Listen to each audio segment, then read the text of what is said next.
Hey everyone, I'm just gonna, sorry, these glasses look absolutely ridiculous on me. It's been a while. I haven't picked up the camera. Lies. I have been picking up the camera, I just haven't been able to like get myself to film. I've just been like too overwhelmed with school and just, I don't know, I just felt like I didn't have anything new to say. As I get closer to finishing school and like registering, I've kind of been like thinking about like, well, I wish I knew that, like I wish I knew this before I started this program. Not that it would necessarily like make me change my mind about going into dental hygiene. It just would have been nice to know, and it wasn't very clear on what you like actually need to do to become a hygienist. So I thought I'd do like a video of things I wish I had known before I had gone into this career. Okay, just quickly jumping on here to say that I sound so out of breath because I was really sick. I still kind of am dealing with the leftover of this cold, which has been like literally exactly a month since I filmed this video. But yeah, hope you guys can forgive me. Hope you guys just enjoy the rest of the video. Sorry for the heavy breathing. Just came back from the chiropractor. They didn't mix it at all. So far, as a dental hygiene student at the end of their program, this is the stuff that I wish I had known. So there isn't a lot, but these are my like main things so far that I wish I had known. So aside from tuition, the school that I chose specifically, I knew it was going to be a lot more than going into the public school programs. This was just faster to get into, easier to get into. They don't have such really high requirements for your grades. And one of the things that like got me into this program, or like appealed to me more, was that I didn't have to redo some of the courses that I had done like 10 years ago because I didn't do well in them. So I was like, oh sweet, they still count. I can still use this to be in the program and I don't have to like spend more money to redo them. So tuition being put aside, the cost of just being in school I find is extremely such a privilege. Like if I didn't have my parents supporting me, like I've blown through all my savings and stuff like that just to get through this program.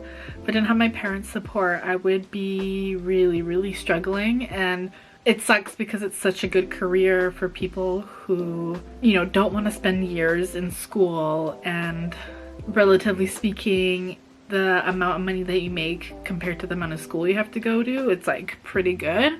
It's just sad that you already kind of have to have money to like get into it. Not being like a total like final thing. It's just like I'm in more debt than some other people, if that makes any sense. I don't know. I don't want to like offend anyone.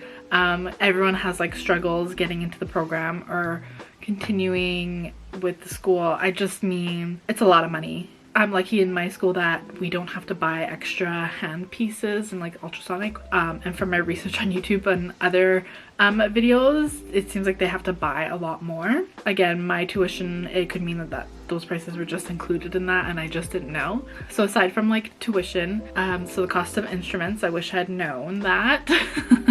The cost of loops, now you don't need it, but if you don't get loops and you don't practice good ergonomics, like I just don't see it ending very well for you, or like you're lasting very long in this career. So like the cost of loops, and then therefore you're gonna, like I just said, I came back from the chiropractor, the cost of going to a chiropractor. I was going to a chiropractor before I even went to the program because I had back issues from a car accident, and I had known that being a dental hygienist, a lot of like the complaints were like you're going to be in a lot of back pain. Just make sure you're practicing indirect vision when you're scaling. You're doing everything you can to make sure you have the proper ergonomics. Don't be afraid to ask your patient to turn their head, because they're turning their head for a few minutes at a time while you're doing this for 8 hours in a day kind of thing. So that's something I had wish I just like realized it was going to be a bigger factor in terms of cost. The cost of the board exam, I had no idea that it was going to be that expensive. I've paid almost $50 for the board exam, study materials. So I'm studying with student RDH, and that was around close to $400 Canadian. And then on top of that, I'm also paying, I think, it depends on how many I want to do, but I think I'm going to do all of them, is the Canadian Dental Hygiene Board, National Board Exam, blah, blah, blah, whatever it's called. They have these like practice exams, and I believe they're like $30 each. So I definitely want to do those before the exam too. So it's like just the cost of like trying to get your license is expensive. And then once you pass the board exams, the cost of the license. So I kind of wish I understood more of my like scope of practice and like the dental hygiene college and association. It's really hard to know what to look for if no one's told you. So I'm telling you guys, look into your practices, your scope of practices, your states, your provinces, like rules and stuff like that about licensing, because after I get licensed, now I have to continue doing continuing education courses, which I think a lot of places need to do that. These are just like from the prices that I've quickly scanned over, because I just got really overwhelmed with just like how much everything costs. So I was aware that there was going to be some wear and tear on your body from it, but not to the level. Or other students in my program that have like no issues like at all. They can scale, they can look inside someone's mouth without loops. There's no way I can't. Like if my loops were to, like, let's say I went to work and my loops were to break, I would just be like, cancel. Like I'm not gonna destroy my back and also potentially hurt someone because I don't have my loops and I need to work, kind of thing.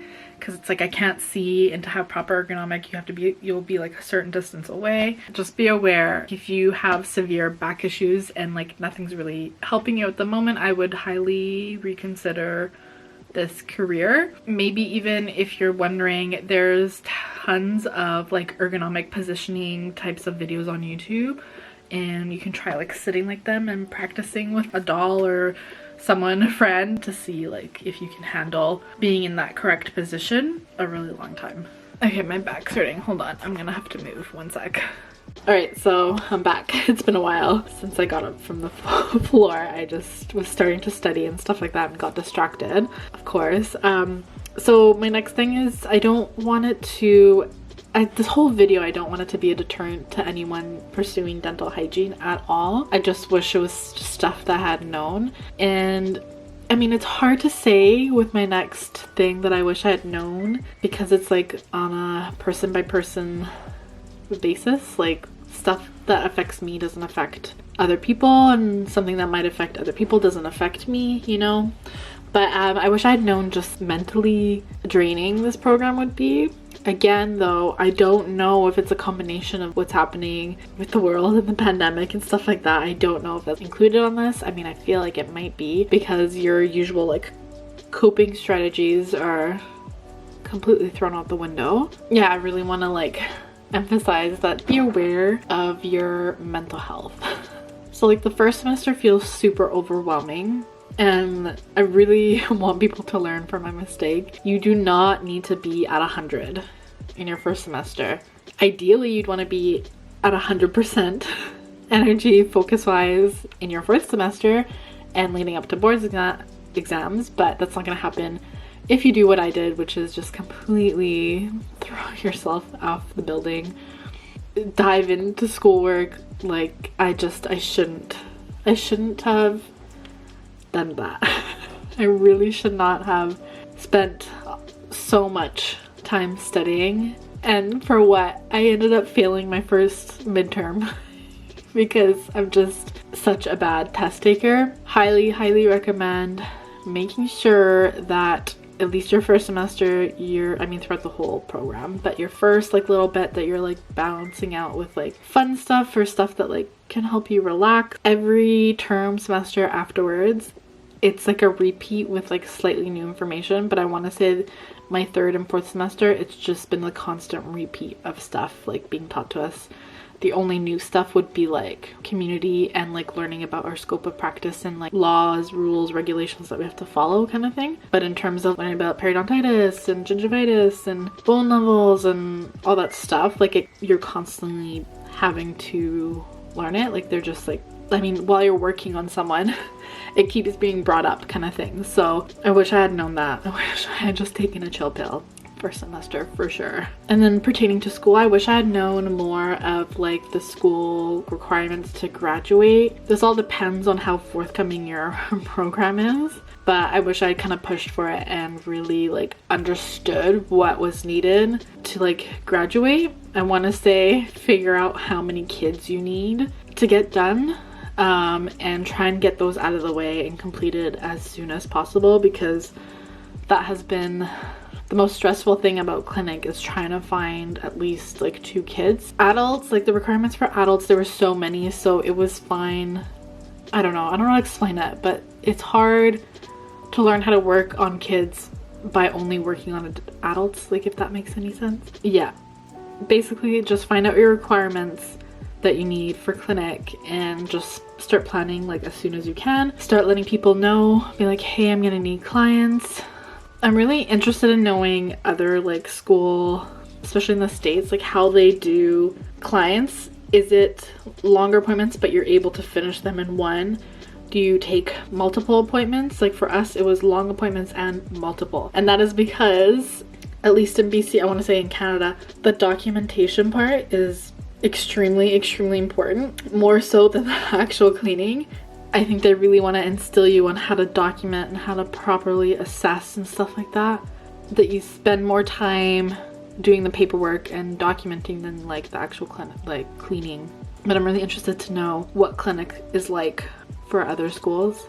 If you guys want a detailed video of what my clinics are like, I know I've talked about this before filming it, but I can't bring my camera into the clinic. Like I can't exactly show what goes on, but I can talk about it. Might be a little boring, but if you guys are interested in it, I don't mind just quickly filming it and putting it up there so you guys can compare or get a sense of what clinic is like for a dental hygiene student. Those are like the main things: the money, the school requirements, mental health, that I like really wish I had known would be like a big part of becoming a dental hygienist.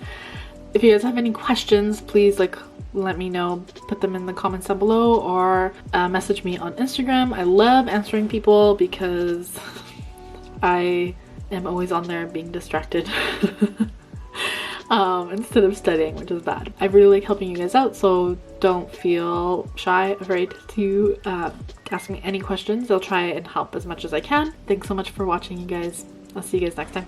Bye.